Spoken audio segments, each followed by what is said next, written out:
L'apôtre Paul, dans son épître à Tite chapitre 3 versets 1 à 11, transmet un message essentiel aux frères et sœurs en Crète, leur rappelant l'importance d'une conduite digne et exemplaire d'un chrétien. Le titre c'est « La conduite chrétienne ». Rappelle-leur de se soumettre aux magistrats et aux autorités, de leur obéir, d'être prêts pour toute œuvre bonne. De ne calomnier personne, d'être pacifique, conciliant, plein de douceur envers tous les hommes. Nous aussi, en effet, nous étions autrefois stupides, rebelles, égarés, esclaves de toutes sortes de passions et de plaisirs. Nous vivions dans la méchanceté et dans l'envie, nous étions odieux et nous nous détestions les uns les autres. Mais lorsque la bonté de Dieu notre Sauveur et son amour pour les hommes ont été révélés, il nous a sauvés.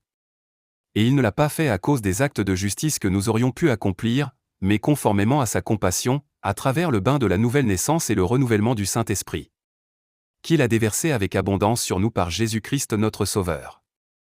Ainsi, déclarés justes par sa grâce, nous sommes devenus ses héritiers conformément à l'espérance de la vie éternelle.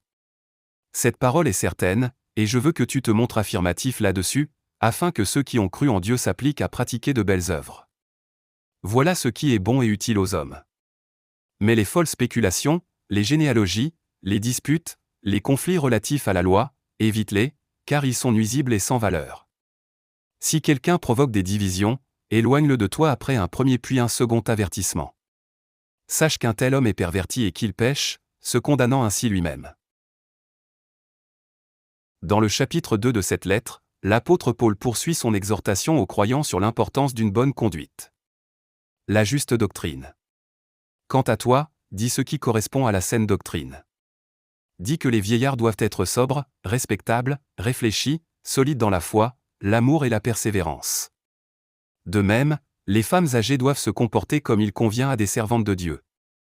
Elles ne doivent pas être médisantes ni esclaves de la boisson, mais enseigner ce qui est bien. Ainsi elles apprendront aux jeunes femmes à aimer leurs maris et leurs enfants, à se montrer réfléchies et pures, à s'occuper de leur foyer, être pleines de bonté et se soumettre à leur mari, afin que la parole de Dieu ne soit pas calomniée. Encourage de même les jeunes gens à se montrer réfléchis, en étant toi-même à tout point de vue un modèle de belles œuvres. Dans ton enseignement, fais preuve de pureté, de sérieux et d'intégrité. Que ta parole soit saine et irréprochable, afin que nos opposants soient couverts de honte, n'ayant aucun mal à dire de nous.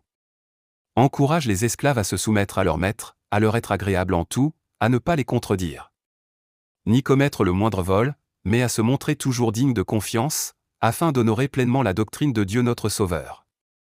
En effet, la grâce de Dieu, source de salut pour tous les hommes, a été révélée. Elle nous enseigne à renoncer à un mode de vie impie et aux convoitises de ce monde et à vivre dans le temps présent conformément à la sagesse, la justice et la piété.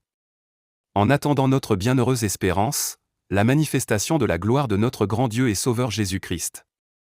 Il s'est donné lui-même pour nous afin de nous racheter de toute faute et de se faire un peuple qui lui appartienne, purifié et zélé pour de belles œuvres. Dis ces choses, encourage et reprends avec une pleine autorité. Que personne ne te méprise.